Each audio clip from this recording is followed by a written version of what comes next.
Everyone has a dream. Open up a youth center. Fashion company. A film actor. But only some choose to chase them. Do I really believe that I've got what it takes? This is Dream Quest. I think I'm gonna encounter something big here.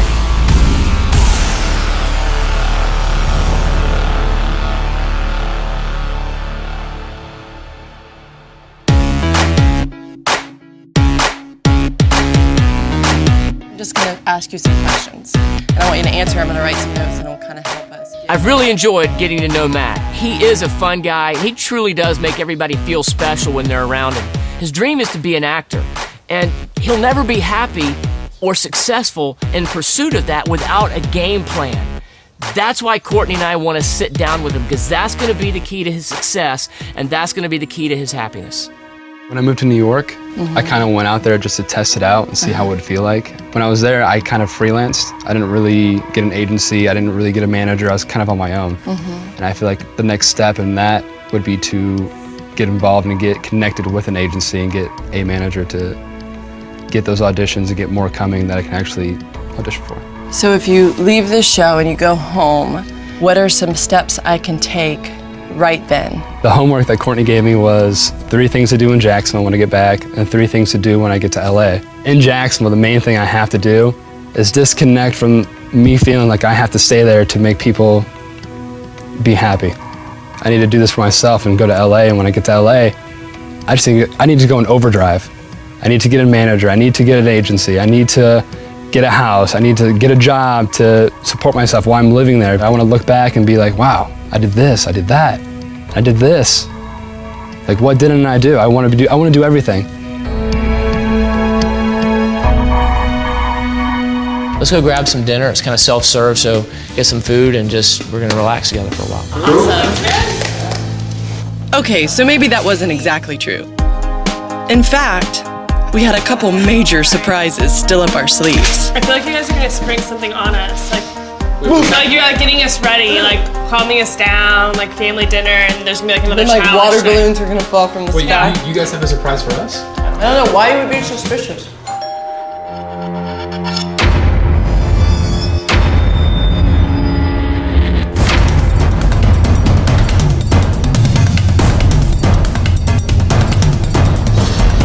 Hey guys, I want to introduce y'all to somebody. Of course. This is Dwight Cooper. How's everyone? Nice to meet you. Dwight Cooper is the co-founder and CEO of PPR. PPR is a healthcare placement company. They are one of the 500 fastest growing small companies and have been named the #1 small business to work for in the country. He's just going to be hanging out with us for our family night tonight. Awesome. Cool. Awesome to be here. Great. While he's having dinner with us, I'm sure he would be more than happy to impart wisdom. If y'all want to find him at some point and ask him any questions or anything, I'm sure he'd be glad to talk to you. So, what everyone didn't know was how important Dwight was going to be in their future. It would be key to see who actually invested time in him and who didn't. I wasn't the least bit surprised to see who was the first to start circling in. So you just moved to New York City? I moved there just over a year ago. Okay. And, You live in the city? Yep, I live right in Battery Park, so I live at the very point. When did you start your company? 1996. I was working a regular job, and I had a little exposure to the industry I'm in right now, but I wasn't in this industry. And a couple of us said, I think we can, maybe do that better than everyone else. And we went out and kind of hung out our shingle in 96. So I was 29 years old at the time. Anybody started a business here yet?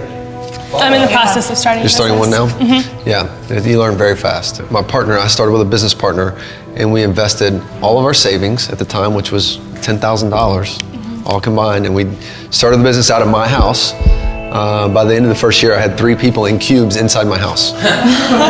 My wife was a big fan of that. So. Sure. Dwight's story about how he started his company in his home and how he got to where he is today was very inspirational to me, because I felt like I'm in his shoes in his early stages, and to see everything he's accomplished and where he is today just really uplifted me to want to continue on my journey and try even harder. Along the way, as it was less about what we did and more about who we had. the people in the organization. So, to me, I want to surround myself with people I really trust. He talked about the team that he has and wanting to work with people that he trusts and people that he cares about, and how that really is the most important thing to him right now. What does PPR stand for? We started the company, it was a executive search firm. It was called Professional Placement Resources. But as our business evolved and we do 6 different things now, we dropped the words and we're just PPR. Where did you go to school? Went to Florida State. Oh, okay. Yeah. You ever heard of it?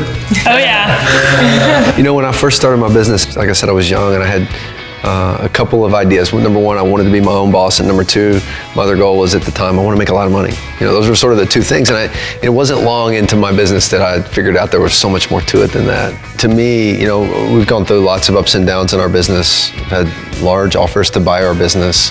We've had wildly successful years and then awful years where we've had to lay people off and that sort of thing.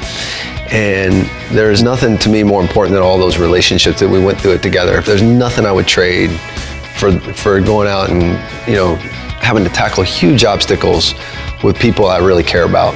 I'm never the smartest guy in the room, okay?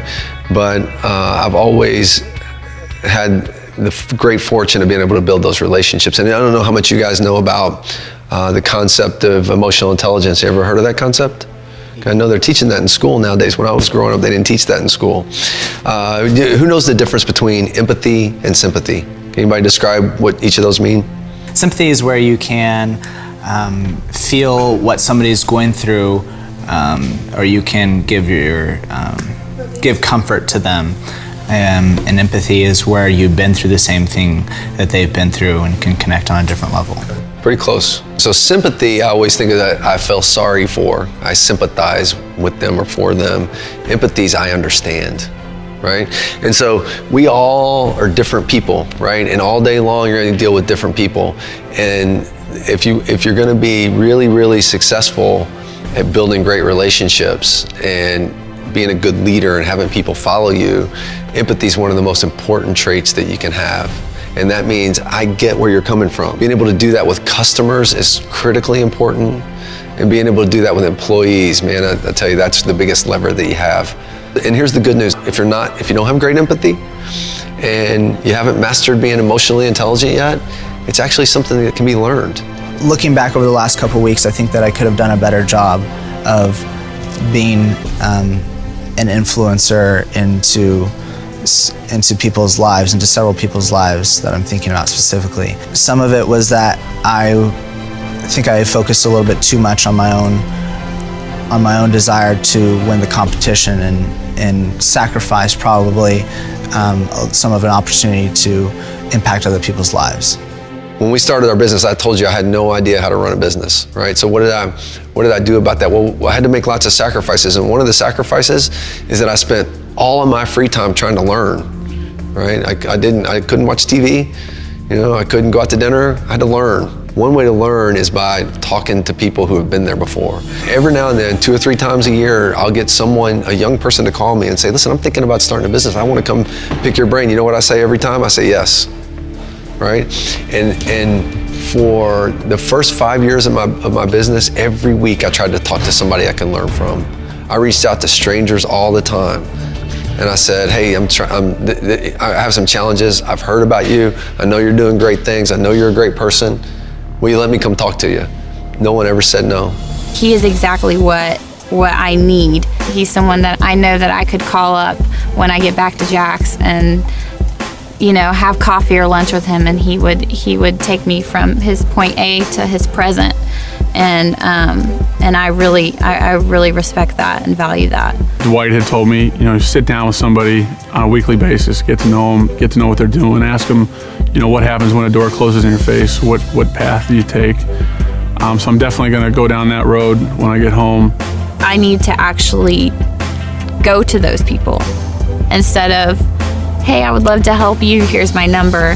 Okay, well, let me finish this with school first, and then, no, I need to pencil it in, and I need to schedule it and commit to doing 1 lunch a week.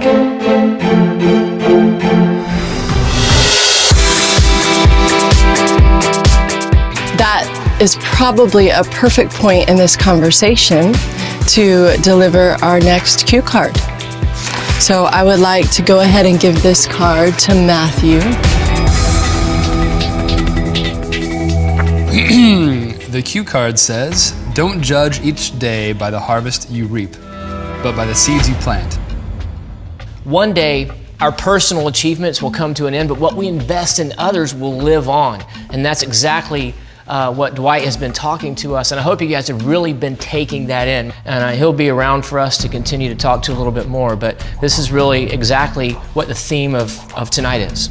This leads us into our last event of this competition. It is the last event of the third round, and we'll determine who our third finalist is. And it begins right now. We are going to play a game. Y'all love to play games. We're gonna play a game called Who Am I? And it will be 20 questions. We've been talking about investing in others and building relationships. So we're gonna ask you 20 questions about each other and about our guest, Dwight Cooper. Whoever gets the most questions correct wins. Y'all said get to know each other. So I was like, oh, I know everyone better than everyone else. But that was my favorite challenge. I felt very, very confident going in. I tried to interact with everyone as much as I could and remember as much as I could. And I'm a people guy. Okay, so first place receives 200 points, second place 150 points, third place 100 points, fourth place will receive 50 points. If you fail to finish in the top 4, you don't receive any points. It's important that you know this game is not about speed, it's simply about how many answers you get correct. And I want you to know where we are going into this, who's in which place, okay? Right now, Sydney is in first place with 300 points.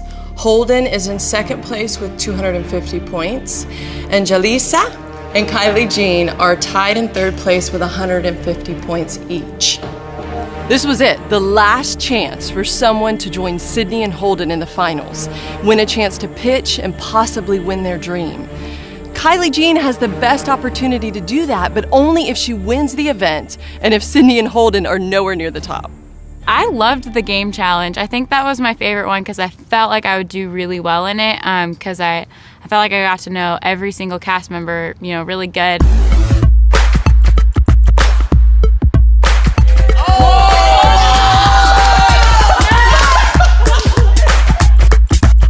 Listen, I signed a deal with a record label and toured the country performing. Who am I?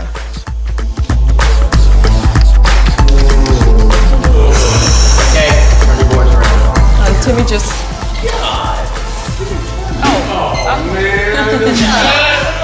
Let's go through. Matt is correct, it is KJ.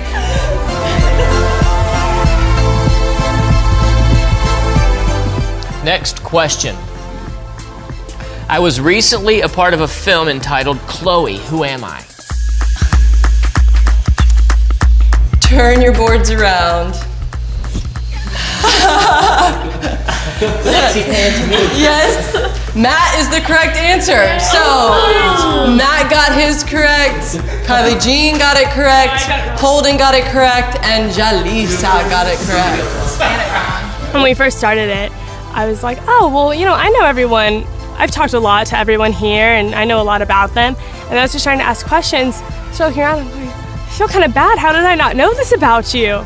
I've had so many conversations, or they'd say something and I go, wait, I remember this conversation. I can tell you where I was standing and what I was doing, but why can I remember the face I was talking to? Next question.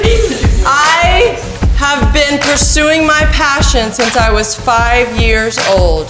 Who am I? For sure. Yep. Timmy, you got it right. Yep, Jalisa said it. What? I got my own question wrong. How is that possible that I got my own question wrong? That was me as the answer. Did anyone else get it right? Just Timmy and Taylor? I pay attention, baby. I didn't even know that was me. I was like, shoot, I don't know. Okay, here's the next question. My definition of success is carrots and Doritos. You don't even want to know how many energy drinks I used to drink in a day. If you're right next to me, I'd punch you in the mouth.